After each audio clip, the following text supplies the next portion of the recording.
yang Allah berikan kepada kita, yang kita bisa hadir dalam taklim ini untuk sama-sama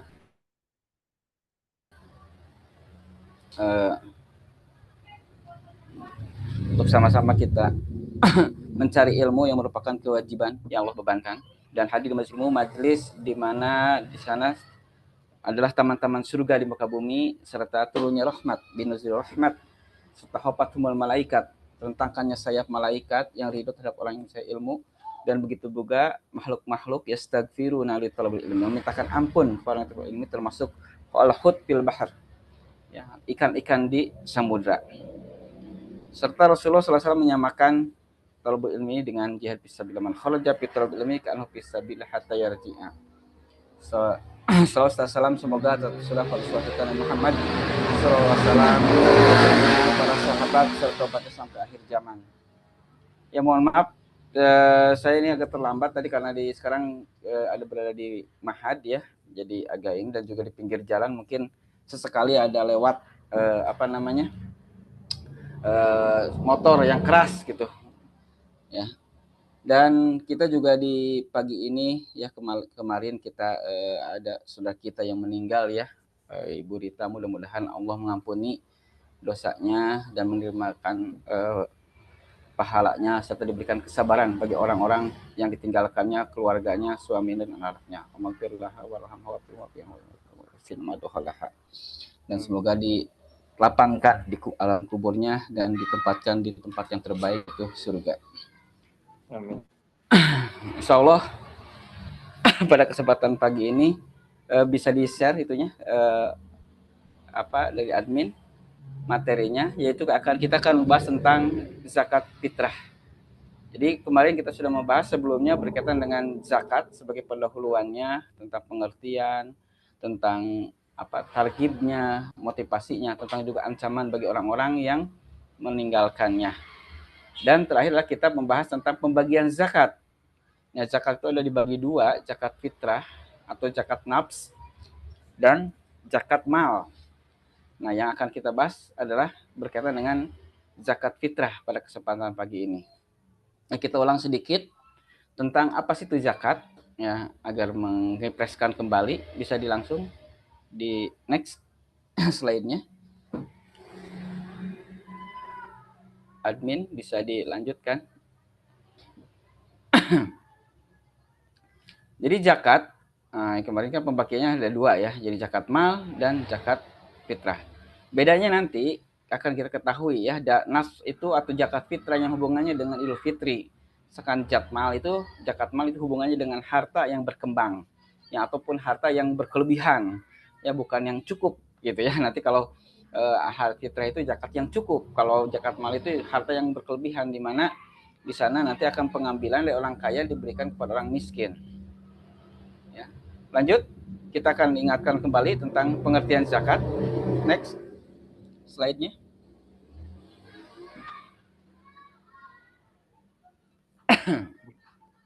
Ya. Nah, jadi masih ingat ya, zakat itu kan an-namu wa ziyadah gitu kan ya. Jadi nama itu kan berkembang. Ya, ziyadah itu bertambah gitu kan ya.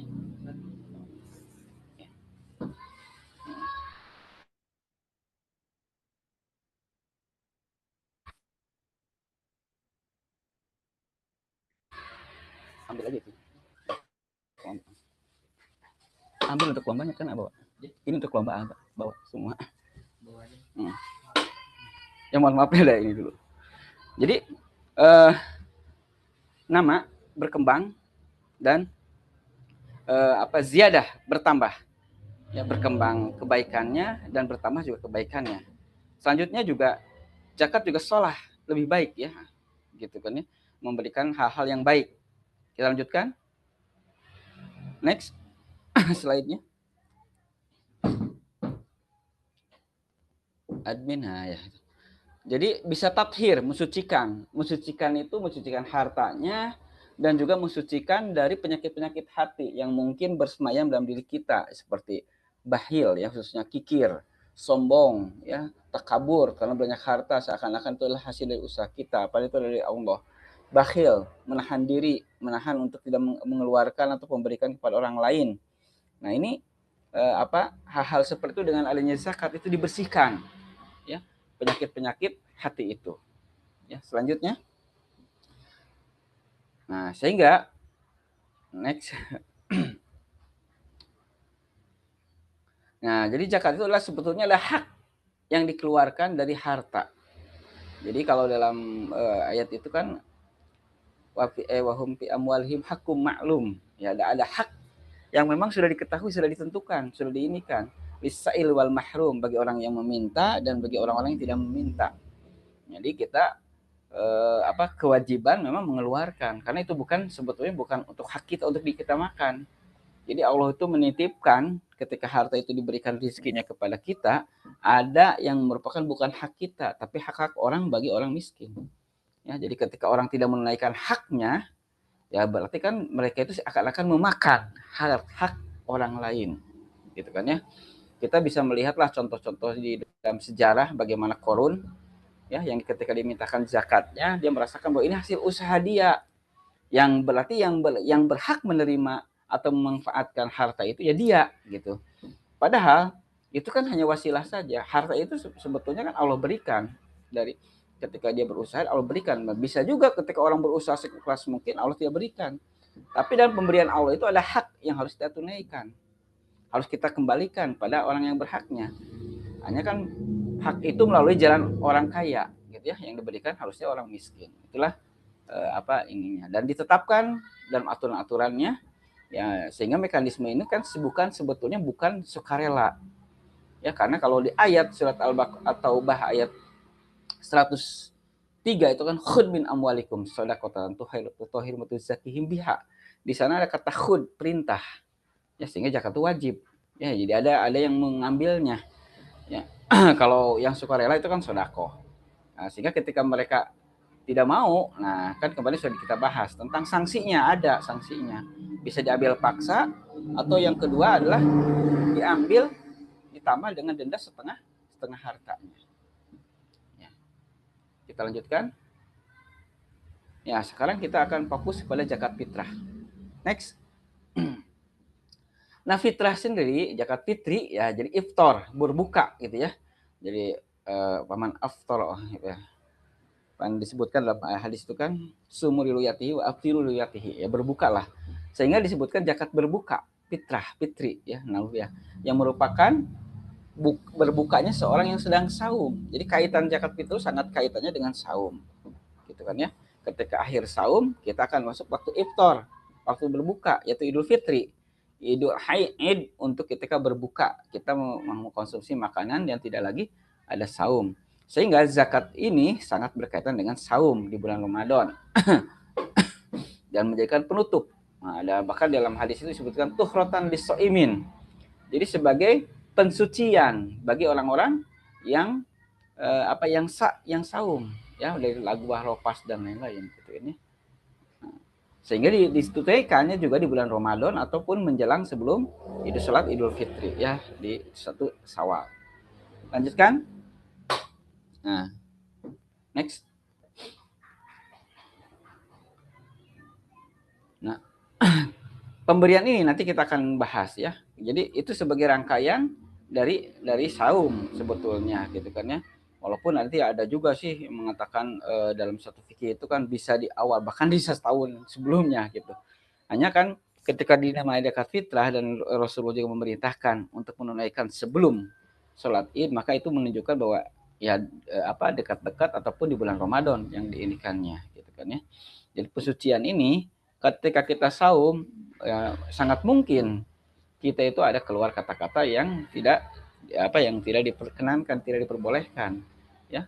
Apakah itu kesombongan, atau apakah itu dia rofas, ya, berkata kotor, ataupun mencaci maki, ataupun gibah, gitu.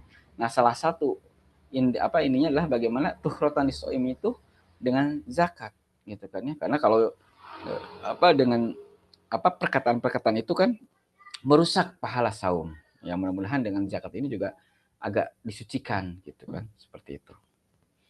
Dan nanti hubungannya dengan secara pribadi bagi orang yang yang menunaikan tuhrotan, dan bagi yang masyarakat adalah bagaimana dia mendapatkan. Nanti kita bisa melihat dari hikmahnya, ya, hikmat zakat fitrah.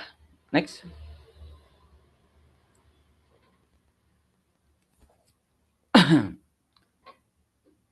Ya, nah itu.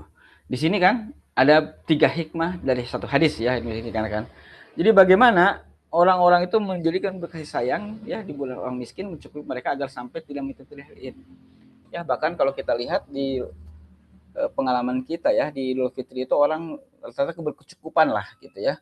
Ketika orang yang miskin aja juga banyak yang dikasih, ada yang dari zakat dari masjid, ada zakat dari tetangganya, ada solakoh dan lain-lain. Jadi di sana salah satunya bagaimana terjadinya kasih sayang. Dan ini sudah dicontohkan Rasulullah SAW. Rasulullah juga seorang yang berkebuatan baik yang dengan cepat, apalagi secepat angin yang bertiup, ya, dengan cepatnya dan meratanya, apalagi di bulan Ramadan, sehingga terjadilah adanya hubungan kasih sayang.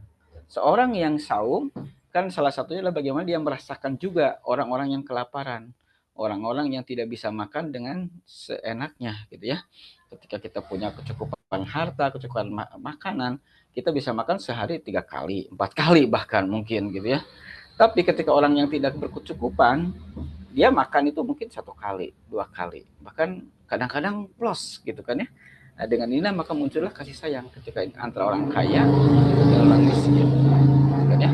Karena tadi sebetulnya katakan di orang kaya itu ada hartanya, gitu, yang bagi milik orang miskin sebetulnya, gitu kan. Yang kedua, itu ada karena hari Aid itu adalah hari bergembira, hari raya. Maka diharapkan di hari ini semuanya bergembira, baik yang kaya ataupun miskin. Jangan sampai ini hanya pesta, dalam tanda kutip, ya, pesta atau kebahagiaan hanya orang-orang yang kaya saja, tapi seluruh kaum muslim itu merasakan kebahagiaan. Ya, sama dengan Idul Kurban, semua itu merasakan, diharapkan merasakan makan dengan daging, gitu kan, ya, bagi orang-orang yang jarang makan daging, ya, di Idul Kurban itu kan merasakan itu. Nah, di sini juga sama di Idul Fitri. Ketika setelah bersaum, ketika masuk ke hari raya, semuanya merasa gembira. Ya, semuanya merasa dicukupi, dan salah satu kegembiraan itu tercukupi dulu kebutuhan dasarnya, yaitu makan. Gitu kan, ya. Kalau ada kelebihan nanti kalau ada pakaian ataupun pada hal-hal yang lain. Nah, yang ketiga tadi adalah bagaimana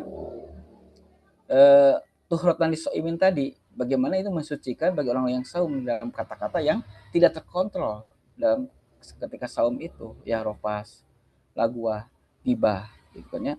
Ya, walaupun sebetulnya kan kalau kita dosa-dosa untuk yang sifatnya manusiawi, tetap untuk pensuciannya itu harus diselesaikan kepada orang itu bersangkutan. Tidak bisa kita hanya minta tobat aja kepada Allah, gitu kan. Orang sudah menghardik, ya, sudah membuli atau sudah menghardik orang, terus dia tidak lagi merasakan cukup aja lah minta ampun kepada Allah, cukup aja dengan zakat juga, ya. Karena hal-hal ini, amalan-amalan yang diberikan kafarat itu para ulama mengatakan pada dosa-dosa kecil yang remeh-temeh, yang tidak terasa mungkin, ya. Seperti kan di antara saum di antara sholat dengan nggak sholat itu ada kafarat, ya. Di antara Jumat ke Jumat ada kafarat. Ketika saum Arafah ada kafarat, saum Muharram ada kafarat, ya. Saum Asyura gitu. Nah, hal ini itu pada hal-hal yang sangat kecil, dosa-dosa kecil. Karena kalau dosa-dosanya atau hal-halnya yang besarnya, tetap itu harus ditempuh yang namanya mekanisme taubat, gitu, ya. Hanya kan justru kalau kecil-kecil ini kalau kita laksanakan, apalagi dengan durasi waktu yang panjang, itu kan bisa terakumulasi dengan besar. Misalkan kita hanya 10 gram, 5 gram, ya, kalau dalam berat misalkan. Tapi terakumulasi banyak, itu kan bisa berkilo-kilo, kilogram, bahkan mungkin bisa berton-ton kalau kita akumulasinya banyak.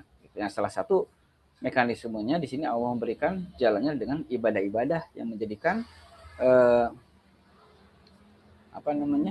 menjadikan sebagai kafarat pembersih dari dosanya. Nah, bisa kita lihat hadisnya, ya. Lanjut, next. Admin bisa dilanjutkan. Nah, ini dari hadisnya.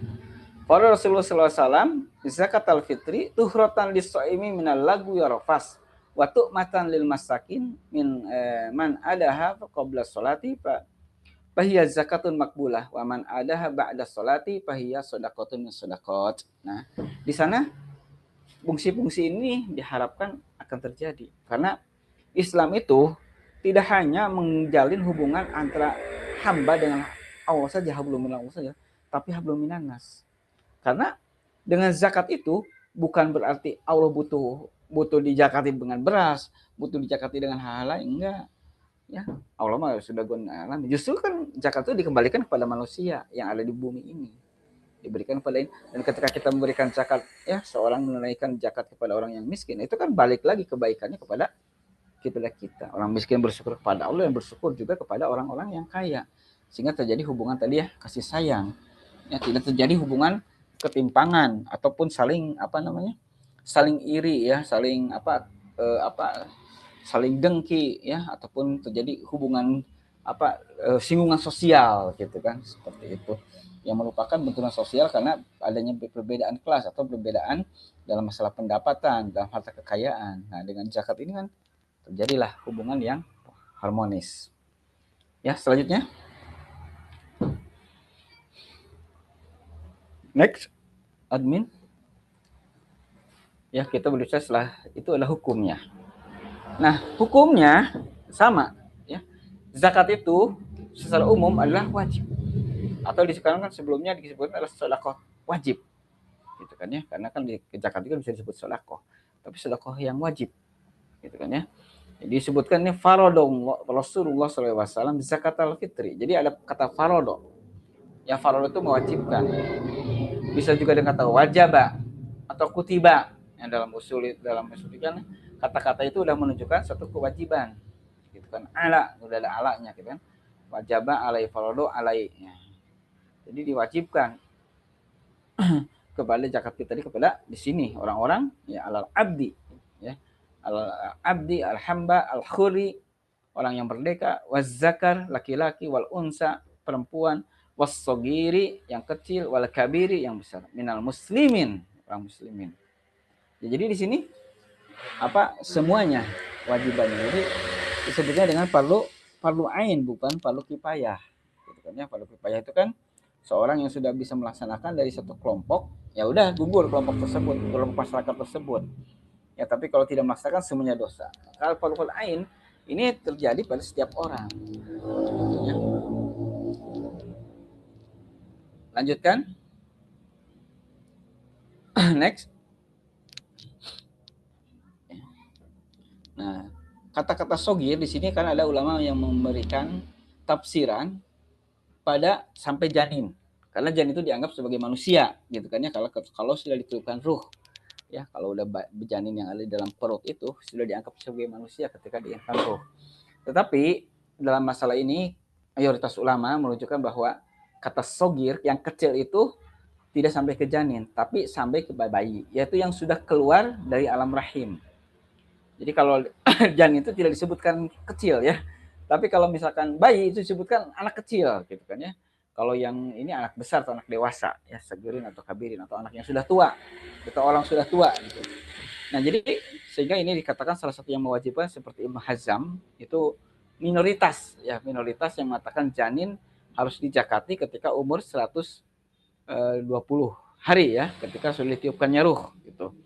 Nah, mayoritas itu tidak merujuk ke sana karena sogir itu yang harus sudah kelahir, yaitu dalam bentuk bayi ya, jadi bukan janin ya.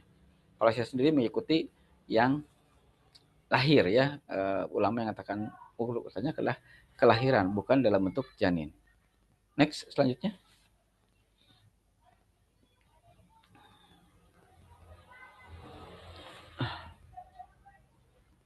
Nah, di sini ada beberapa pendapat nih. Ketika lahir, kapan waktu seorang itu akan mendapatkan kewajiban zakat? Nah, ada dua ya. Ada yang mengatakan, kalau garis besar nih ulama itu, mengatakan bahwa ketika seorang bayi lahir sebelum terbenam matahari hari terakhir, maka itu barulah wajib zakat. Yang kedua adalah itu ketika lahir sebelum sholat. Idul Fitri, itu kan dua hal itu. Nah, hanya saya termasuk yang mengikuti dari yang pendapat Imam Syafi'i ya, karena zakat ini berkaitan dengan saum juga. Jadi ketika batasannya adalah ketika terbit terbenamnya matahari di bulan di akhir bulan Ramadan. Ketika akhir bulan Ramadan tersebut ya akhir bulan Ramadan tersebut sudah lewat dan masuk pada bulan Syawal, maka sudah tidak terkena zakat bagi orang si bayi tersebut. Itulah yang diambil ya dari pendapat ini. Selanjutnya, next. Nah, ini. Nah, sekarang bagaimana sih yang ininya yang mewajibkan zakat itu kan sogirin, kabirin, bahkan abdin, hamba, sahaya. Ya. Tapi kan gak semua. Oh, apakah hamba saya bisa berzakat sementara dia sendiri tidak bisa memiliki hartanya, kecuali kalau ada harta yang diberikan oleh tuannya, gitu kan ya, ataupun anak kecil dia belum mendapatkan pekerjaan dan lain-lain, gitu kan ya. Nah, di sini mayoritas Islam ya bahwa yang mempunyai batasannya lah ketika seorang mempunyai kelebihan makanan, ya, makanan di malam itu. Jadi bahkan ada orang yang mendapatkan zakat fitrah dari saudaranya atau dari ininya, dia kan zakatnya dapat banyak gitu kan ya, misalkan dari si A, dari si B, dari si C gitu kan. Maka dia cukup untuk makan pada besoknya. Maka itu juga wajib zakat. Maka kecuali kalau dia itu sendiri tidak cukup nih untuk makan pada siang matahari dan siang dari Idul Fitri ini, tidak ada makan sama sekali, tidak ada yang memberi zakat gitu kan ya. Maka dia gugur kewajibannya. Karena kan kewajiban harta ya ataupun apapun yang sifatnya dengan harta, maka kewajibannya sangat berkaitan dengan kemampuan. Kalau tidak ada, ya tidak bisa. Ya. Dan Allah juga menetapkan la yukalifullahu nafsan illa wus'aha, ya tidak memiliki kapasitasnya. Bagaimana kalau misalkan tentang kafarat saja kan, ketika memberikan budak kalau tidak bisa apa saum 3 kali, kalau tidak bisa ya turun lagi kepada 60 fakir miskin. Bahkan terakhir adalah ketika yang saum itu diberikan bahkan sodako saja semampunya, gitu kan ya. Nah ini zakat juga sama. Jadi bagaimana dia itu mengeluarkan ya hartanya dan yang dia punyai karena dia sudah cukup untuk makan hari ini dan besoknya. Dan yang kedua juga kaitannya dengan saum ini. Jadi ada juga sih orang tuh tidak saum gitu kan, makan-makan gitu pas zakat ngasih zakatnya. Itu kok sebetulnya kan pilih-pilih. Karena setiap ibadah itu ada kaitan-kaitannya. Apalagi kalau dalam rukun Islam itu ya kaitannya sangat erat. Satu itu akan dilaksanakan, yang satu juga dilaksanakan. Jangan sampai dipilih-pilih. Udahlah saya menzakat lah, udah gampang, udah punya uang segini gitu ya. Sementara saumnya sendiri dia tidak melakukan. Padahal kan ada tadi tukhrotan di soiminnya. Gitu. Ya, lanjut next.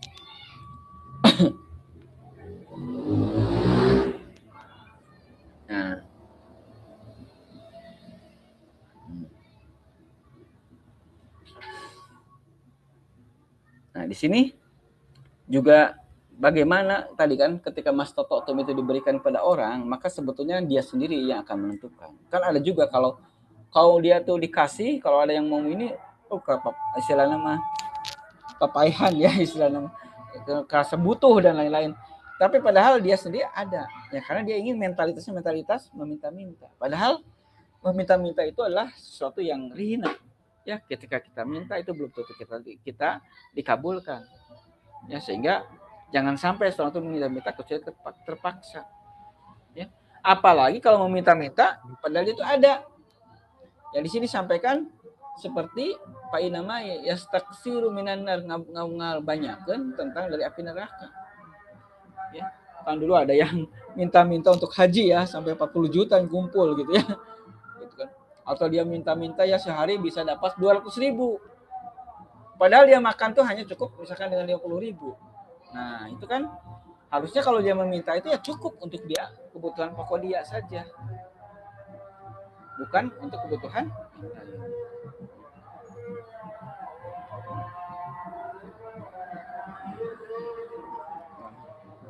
Aduh, ada karnaval ya. Ya mudah-mudahan tidak terlalu ini. Dan adapun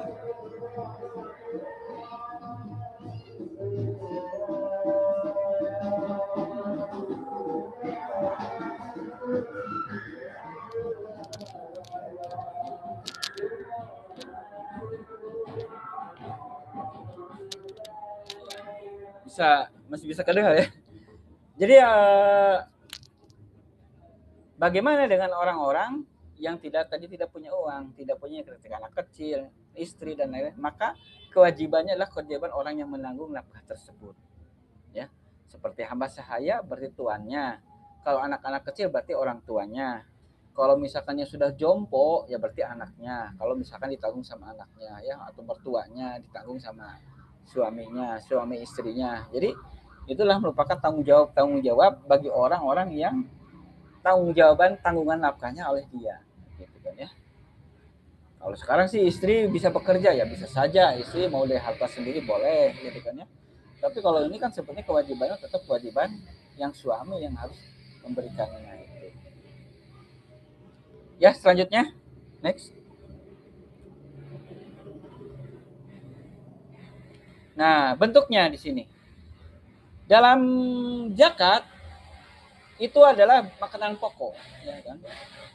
So'an min tamarin, so'an min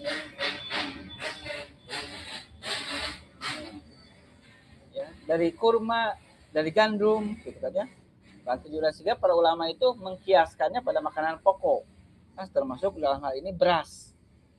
Beras itu kan dalam hadisnya belum ketemu ya. Yang ada itu kan kurma, gandum, gitu kan, kismis dan nah ini dikiaskan kepada makanan pokok di daerah tertentu ya. Satunya beras di kita ya, di Asia atau di Asia Tenggara ataupun di India ya, Asia Tengah.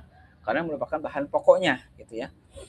Nah, di sini hanya ada apa namanya?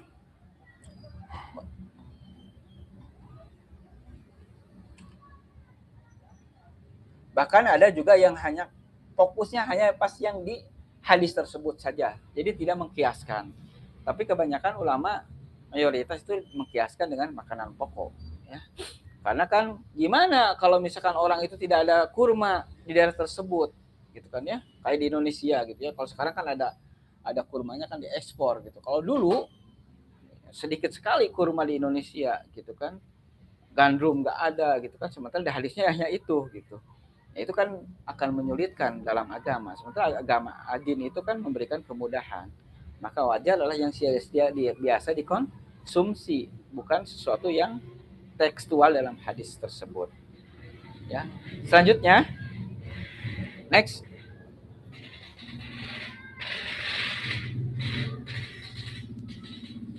Ya.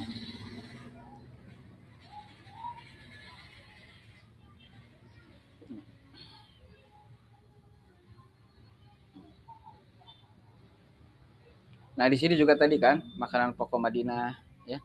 Jadi kenapa sih memperkuat ya bahwa Nabi SAW itu lebih kepada makanan pokok gitu kan ya. Karena kalau kita lihat ya di belahan-belahan daerah tertentu itu kan tidak dikenal mungkin pada apa makanan pokok seperti kurma ataupun gandum gitu. Nah, apalagi ketersediaannya sangat terbatas. Kalau di kita kurma itu paling banyak di pas Ramadan gitu kan ya. Kalau zakat orang Indonesia pakai kurma semua itu kan akan menyulitkan apalagi orang-orang daerah terpencil gitu kan dia harus beli ke kota gitu kan tidak ada yang mendagangnya gitu kan sementara terus diberikan kepada orang miskinnya juga enak bahkan kurma untuk satu hari gitu kan paling kurma itu kan juga 3-4 juga sudah manis sementara dia harus mengganti makanan pokoknya dengan kurma pada hari Idul Fitri ya itu kan menginikan ya karena dalam hadis dalam apapun kan disebutkan tuh lah ya pakabartun amul jadi kan memberi makan itu kan memberi makan itu yang dia sedia makan gitu kan ya jadi kalau misalkan kita memberi kepada fakir miskin ini kurma untuk makan kan orang dia biasanya makan nasi ya nah itu kan hanya untuk cemilan kurma tuh kalau di kita gitu kan ya itu juga kalau pas buka Ramadan gitu atau buka saum disunahkan manis-manis ya Pak. Kurma teh ada 3 gitu kan ya.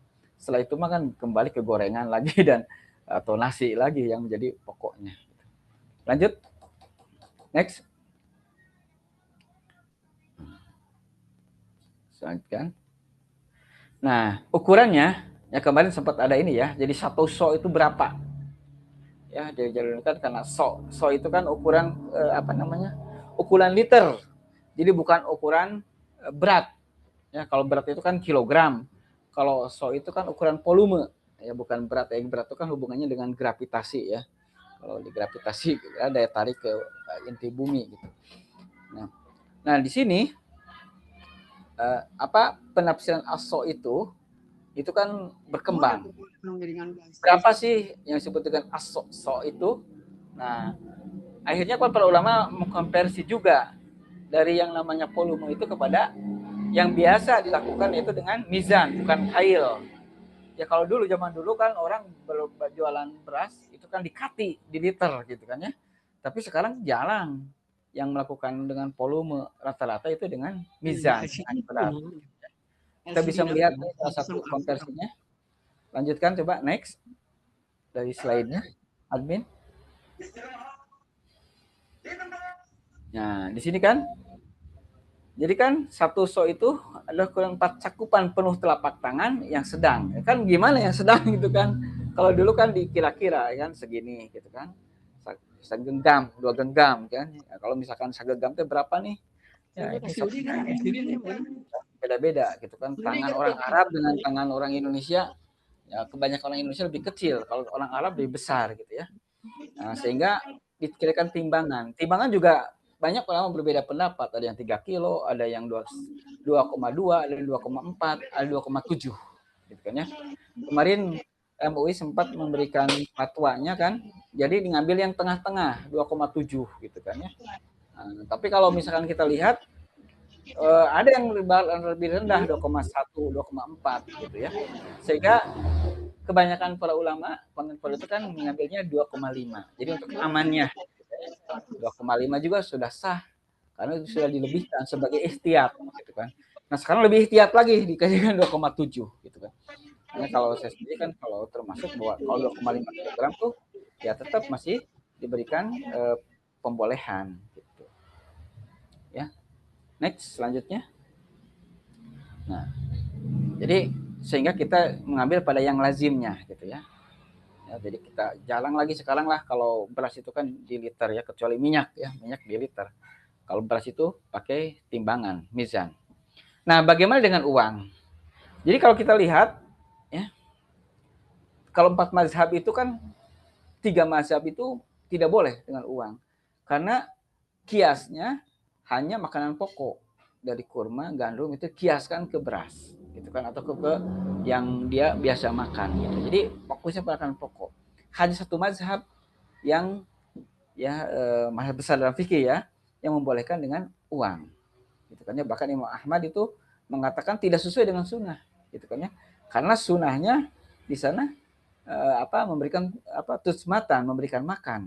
Nah, hanya kan kalau kita lihat dari tekstualnya seperti itu, tapi kita lihat bagaimana dengan kontekstualnya. Nah, kita lihat nih kontekstualnya. Ya, pendapat yang memberikan uang. Sekarang justru banyak ulama-ulama yang membolehkan uang yang pasca kontemporer saat ini. Karena ketersediaan uang itu dulu lebih sedikit dibanding dengan makanan pokok. Ya, karena dulu masih banyak terjadi yang namanya jual itu barter gitu kan ya, bukan jual beli dengan uang. Ya, lanjut next.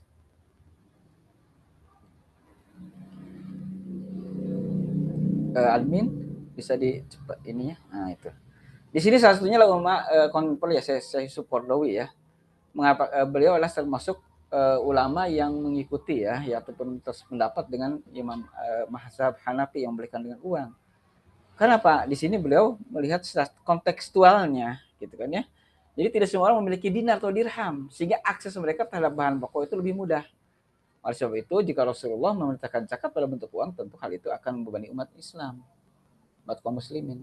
Uang dinar dirham itu lebih sedikit karena orang ya pegang uang itu kan orang-orang kaya aja. Bahkan di sana itu masih banyak juga jual beli itu dengan barter. Berbeda dengan sekarang, ya, berubah. Seorang itu lebih mudah mendapatkan uang, maka dengan demikian memberikan zakat lebih mudah daripada memberikan beras. Ya, beras harus dibeli lagi gitu kan ya. Dan manfaatnya juga sama.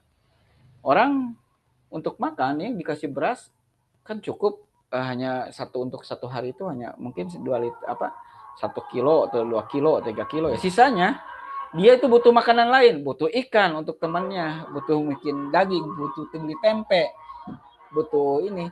Kalau kita atau misalkan gasnya habis, ya beras itu kan gak bisa dipasak gitu kan, Nah jadi manfaatnya itu kalau kita ngasih beras 10 kilo ya dengan uang itu kalau dari segi maslahat di sini ya kontekstualnya itu lebih maslahat 10 katakanlah kalau sekilonya itu 15.000 110.000 karena dia bisa dibeli untuk berasnya, bisa dibeli juga untuk makanan pokoknya. Berbeda dengan kalau misalkan beras aja, dia masak gasnya gimana nih, habis, beli tempenya untuk teman nasinya, ya dan lain-lainnya. Gitu. Dan banyak masalahatan yang lain termasuk dalam masalah distribusi. Ketika orang panitia zakat mendistribusikan beras 200 kilo, 300 kilo ya berkarung-karung, ya apalagi ke tempat-tempat tertentu yang jauh perlu kendaraan dan lain-lain ngangkatnya dan itu lebih sulit ya dibanding dengan bawa uang ya 1 juta itu kan dibagikan lebih mudah. Jadi ini kebanyakan para ulama memberikan dari segi kemaslahatannya sehingga dalam ini maqasid syariah ya bagaimana kemanfaatan pada umat gitu kan ya. Karena apa bisa dikatakan seperti ini? Karena kita melihat pada teksnya bukan pada tekstualnya tapi pada tujuan teks tersebut kita bisa melihatnya alasannya dalilnya. Coba lihat nextnya.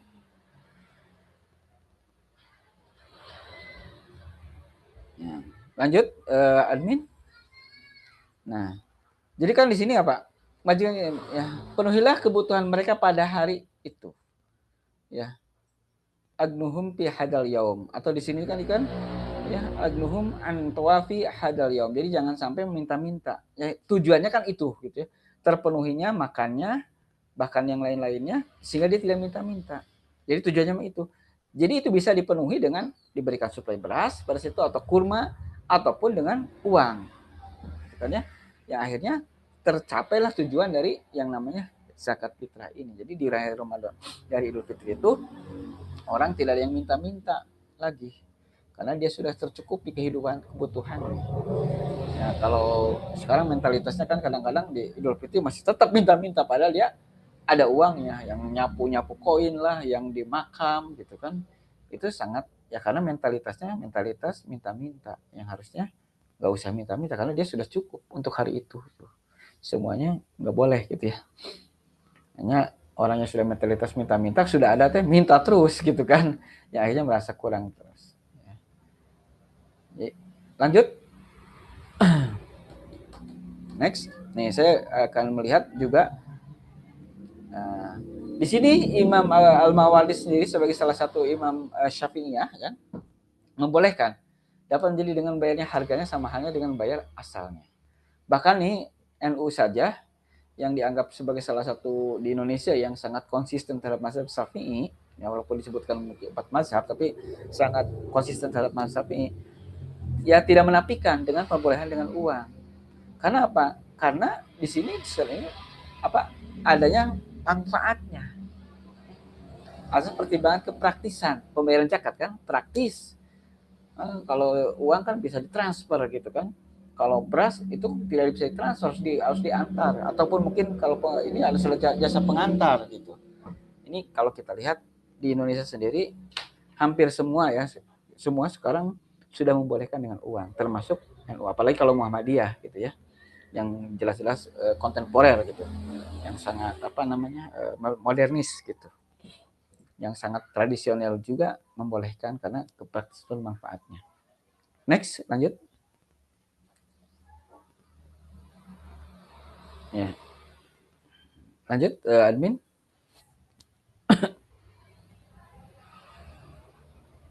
Slide admin ya. Nah, sekarang waktunya. Nah, ketika hadis dikatakan yang man ada qabla sholati fahiya zakatun makbulah, itu kan menunjukkan barang siapa menunaikan zakatnya sebelum waktunya, sebelum waktu sholat, itu banyak mengatakan bahwa ini berarti dekat waktunya. Sehingga ada sebagian orang atau ulama mengatakan bahwa ya berarti setelah subuh, pada subuh sebelum berangkat. Tapi mayoritas mengatakan itu adalah waktu afdol saja. Ya, waktu afdolnya saja, bukan waktu ininya. Sehingga ada yang mengatakan kalau malamnya dikasih atau bahkan sehari sebelumnya dikasih itu tidak sah. Ya, karena di sini kenapa juga bisa kita lihat apa yang dilakukan oleh para sahabat. Jadi para sahabat juga tidak pada waktu yang terdekat. Bisa jadi pada waktu dulu memang itu yang terdekat dengan waktu umat Islam yang masih analisis ya, masyarakat masih sedikit, masih ini tidak menyebar. Tapi kalau sekarang menyebar itu akan menyulitkan. Panitia zakat harus membagikan pada subuh sampai sebelum sholat. Dan kapan dipasaknya juga kalau diberikan berasnya pada saat itu. Orang juga udah siap-siap berangkat ke, jadi hanya kan ditaruh aja. Kalau kurma kan bisa langsung dikonsumsi mungkin ya. Pada saat itu diberikan subuh bisa pulangnya langsung dikonsumsi. Gitu. Tapi kalau ini harus dipasak dulu dan lain-lain gitu. Belum lagi kurang itu kurang ininya. Gitu. Nah jadi di sini disebutkan oleh para ulama waktu abdoliyahnya. Sedangkan waktu mubahnya bolehnya kita lihat. Lanjut next admin.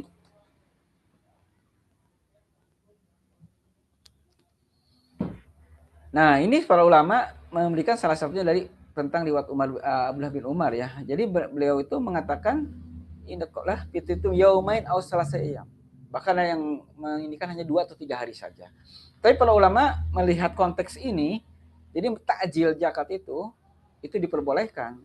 Bahkan di tengah pertengahan Ramadan, bahkan awal Ramadan. Bahkan ada pendapat ulama yang sampai setahun sebelumnya gitu kan ya.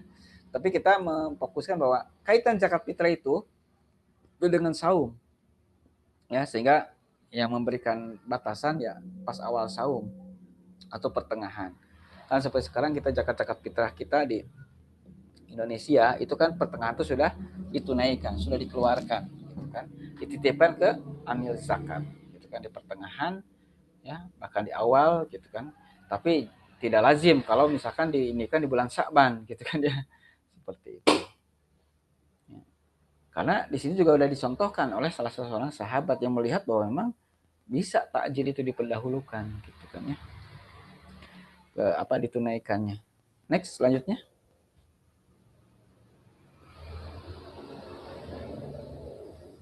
Nah, asnafnya.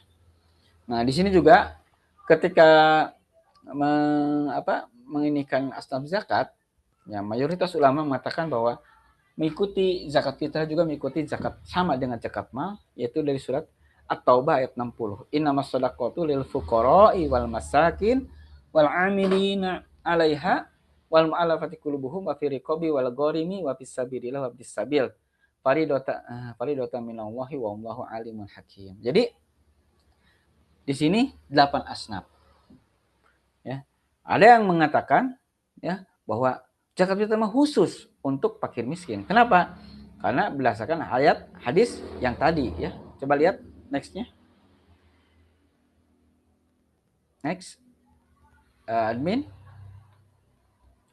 Nah, di sini kan tuhratan lisoimi minal lagwi warofas waktu matan lil masakin. Jadi kepada orang miskin katanya ininya. Fokus ininya itu. Bukan kepada ini. Nah, di sini memang menjadikan para ulama mengatakan ini hanya afdoliyahnya saja. Karena apa? Yang terpenuhi ya orang-orang dari orang-orang apa namanya fakir miskin yang perlu lebih diutamakan gitu. Ya.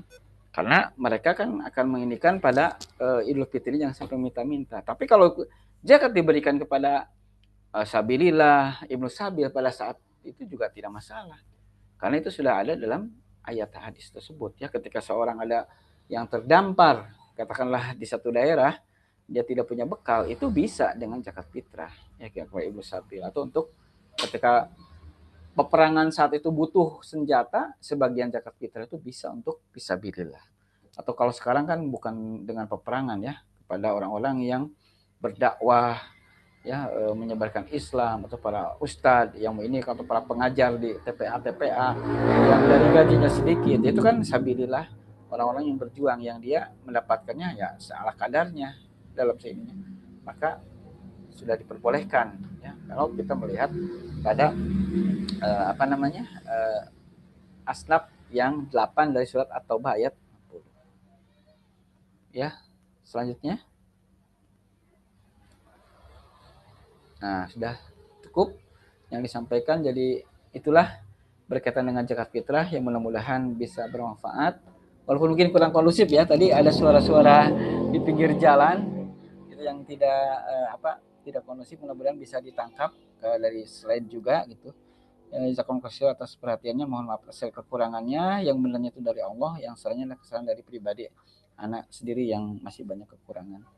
Jazakumullah khairan, saya kembalikan kepada Pak Arifin. Assalamualaikum warahmatullahi wabarakatuh.